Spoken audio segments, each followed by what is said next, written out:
Hello everyone, welcome to my YouTube channel.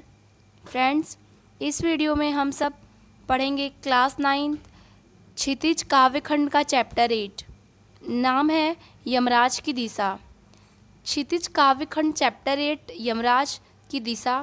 इसका आज हम लोग इस पूरे वीडियो में क्वेश्चन आंसर यानी प्रश्न उत्तर देखेंगे। इस पाठ को लिखे हैं चंद्रकांत देवताले। चंद्रकाले देवताले का जन्म 1936 में गांव के जौलखेड़ा, जिला बैतूल, मध्य प्रदेश में हुआ। अब इनकी ये जीवन परिचय है, इतना हम लोग जान लिए कि इनका जन्म 1936 के जौलखेड़ा, जिला बैतूल, मध्य प्रदेश में हुआ था। इनके बारे में उतना भी जानना ज़रूरी नहीं है, लेकिन आप इनकी जन्म और मृत्यु का ज़रूर ध्यान रखें। चलते हैं, हम लोग प्रश्नोत्तर करते हैं। यमराज की दिशा चैप्टर का पहला प्रश्न देखते हैं कि कवि को दक्षिण दिशा पहचानने में कभी मुश्किल क्यों नहीं हुई। उत्तर में लिखिएगा कि कवि को माँ ने बताया था कि दक्षिण दिशा में यमराज का घर होता है।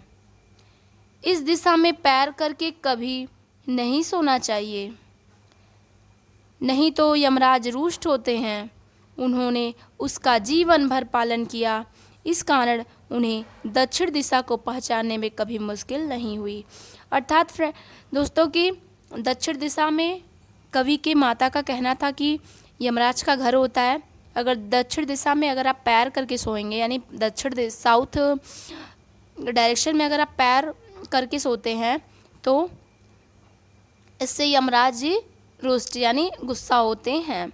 इसलिए वो हमेशा समझ जाते थे कि ये दक्षिण दिशा है, इधर पैर करके नहीं सोना है। प्रश्न 2 है कि कवि ने ऐसा क्यों कहा है कि दक्षिण को लांघ लेना संभव नहीं था।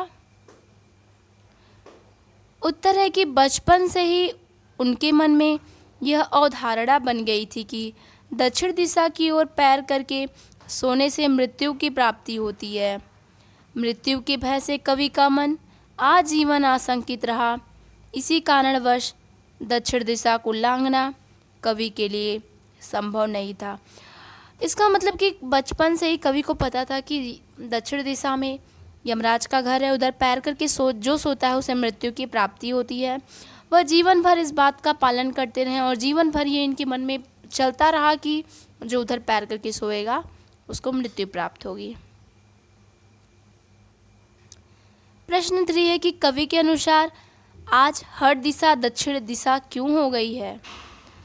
तो कवि ऐसा क्यों कह रहे हैं कि अब लोग दक्षिण दिशा को मान्य नहीं रखते हैं, ये नहीं जानते कि यमराज का घर है दक्षिण दिशा की ओर, और हर दिशा लोग दक्षिण दिशा बना दिए हैं। क्यों ऐसा हो रहा है।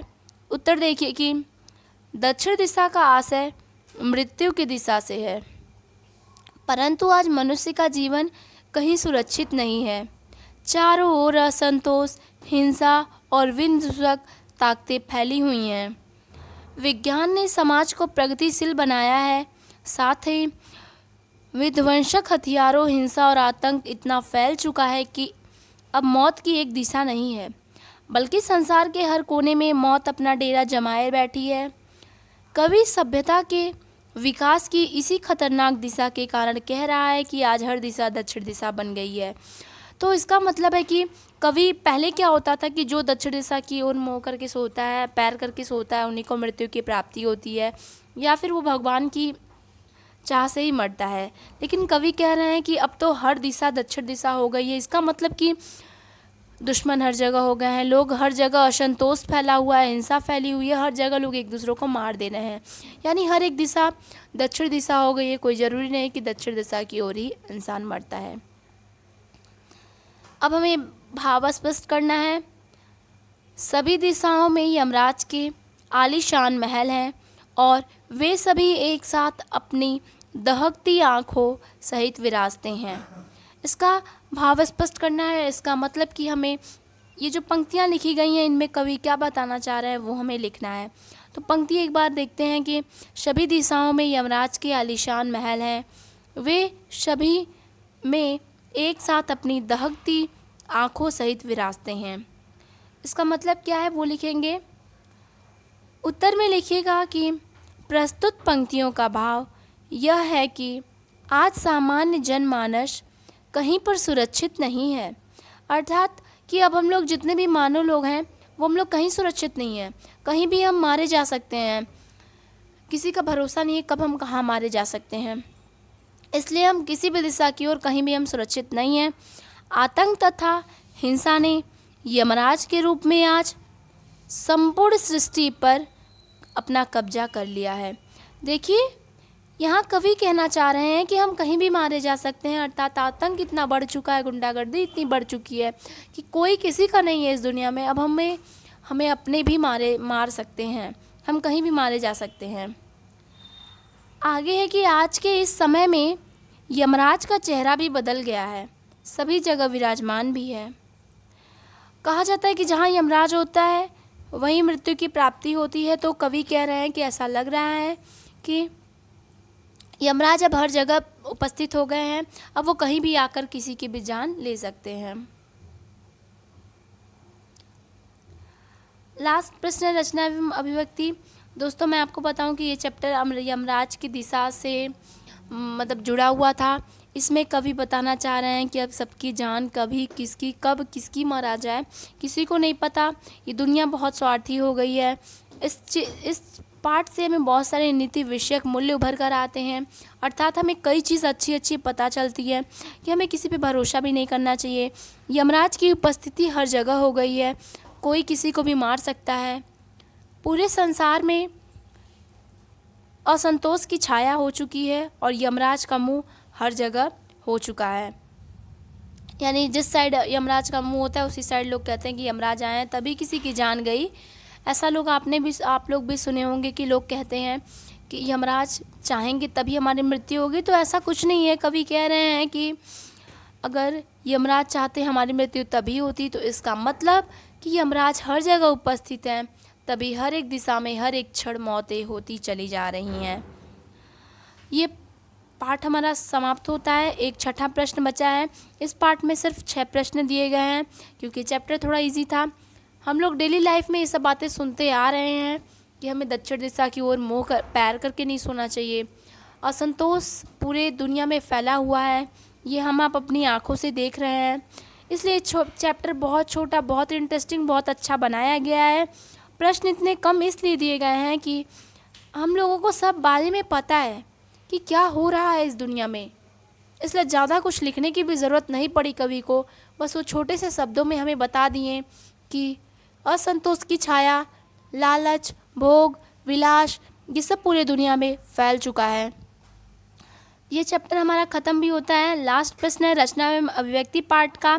6वां प्रश्न देखते हैं कि कभी कभी उचित अनुचित निर्णय के पीछे ईश्वर का भय दिखाना आवश्यक हो जाता है, इसके क्या कारण हो सकते हैं। तो प्रश्न में पूछा गया कि कभी कभी भगवान भी उचित अनुचित निर्णय के पीछे ईश्वर अपना भय दिखाने लगते हैं, इसका क्या कारण हो सकता है। तो उत्तर में लिखिए कि कभी कभी उचित अनुचित निर्णय के पीछे ईश्वर का भय दिखाना आवश्यक हो जाता है ताकि हमारी ईश्वर में आस्था बनी रहे, हम बुराइयों और अनैतिक कृत्यों से दूर रहें, मर्यादित जीवन जिएं।